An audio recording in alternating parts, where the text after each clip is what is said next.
if you're kinky and you teach children as a school teacher, how do you navigate the two of them? And this is a much deeper question, and I'm going to illustrate this or talk about this in a minute. This is Cathy from TheIntimacyDojo.com. And Reid Bahalka from ReidAboutSex.com and Sex Geek Summer Camp. And when I have the Sex Geek Summer Camp t-shirt on, this is business advice for sex educators, workshop facilitators, and the like.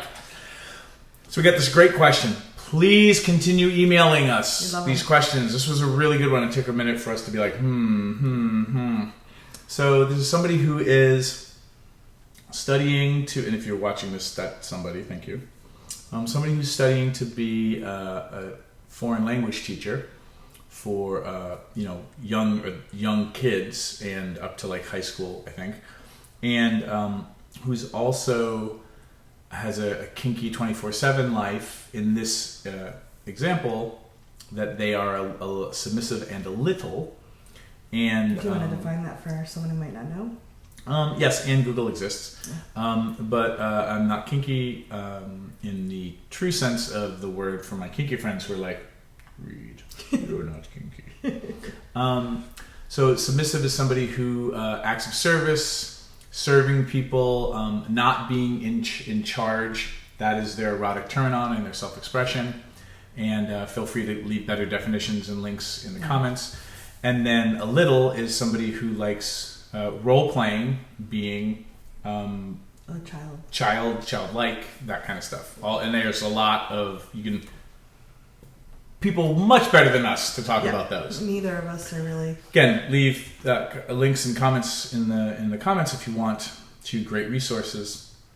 So for me, though, the question really revolves around, and they shared in their awesome email, that like they have such a wonderful 24/7 situation at home that they are sometimes have trouble shifting gears into being teacher adult role, and that they're just asking for advice. So and they're also concerned about the privacy issue. Like, would it affect their job?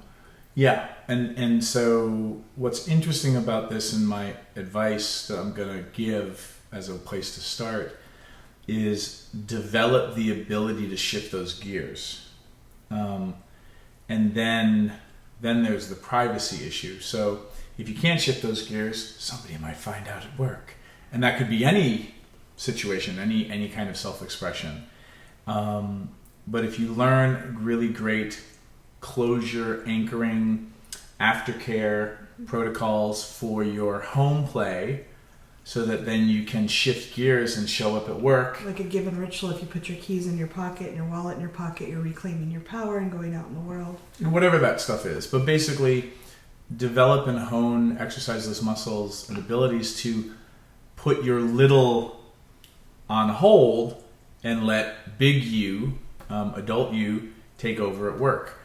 Those skill sets, I think they can be learned, and you can get better and better at that. And that kind of approach, I think, will help you just not be, not get sucked into the home life while at work. It's very similar to if just regular relationship coaching, where I'm in work mode, and now I have to come home to my family. What are the rituals that you could create for yourself that help you complete your day at the office and then show up and be present with your relationships, with your children, with your dog, with whatever you need to do? That kind of ability is really useful and important with just being fully functioning human beings across the board in this scenario. And in terms of the privacy issue, there is a lot of concern about who works with children, but I think our culture in a lot of areas anyway is getting much more involved. And I know that I was really afraid the first time I went to a gay bar. I was really petrified of who I would see there and what they'd think. And actually, I saw a coworker there, and I panicked and ran out the emergency exit. It was very embarrassing. And then I realized later, like, she was there because she was comfortable there, and she was hardly going to judge me about it.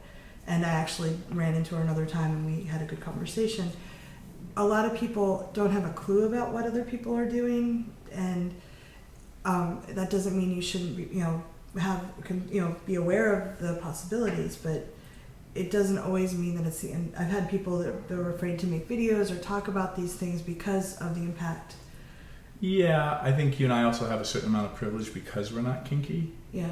That we can't quite understand. That's true. So the stakes can be high. But talking to some of your other people, if you're in a community, ask people around how they navigate similar situations. This is not an uncommon conversation in the kink community or in the poly or swinger communities.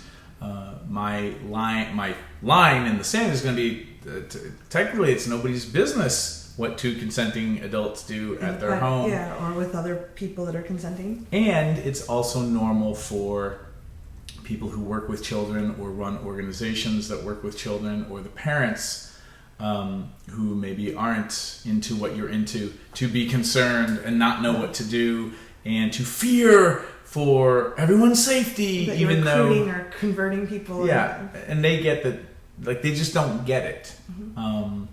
And you know, there are kinky folks with bad boundaries, and there are conservative folks with bad boundaries, and it sounds like you're very thoughtful and awesome. So it becomes a privacy issue. How do you keep your private life private? Maybe those protocols mean you only attend kinky events that are 150 miles away or 200 miles away from where you live, just so that you don't run into somebody who, at the local dungeon who's also, the principal of your school or something like that. Maybe that's a good thing, but maybe that's a bad thing. We don't know. Yeah. So this is just an advice to begin the search for resources, and also resources and approaches that feel good for your nervous system and put your mind at ease, and also maybe your dom or your parent or your big's mind at ease. I don't even know what the person who plays with the little is called. So put that in the comments, because we know somebody knows the answers out there. And any suggestions on privacy issues, we'd love to hear. Great. Thanks. Thanks for watching. If you'd like to subscribe to my social media, it's right there. And please subscribe to this channel there. If you'd like to see more goofy Reid and Cathy, there's more videos there. See them. Why are they there?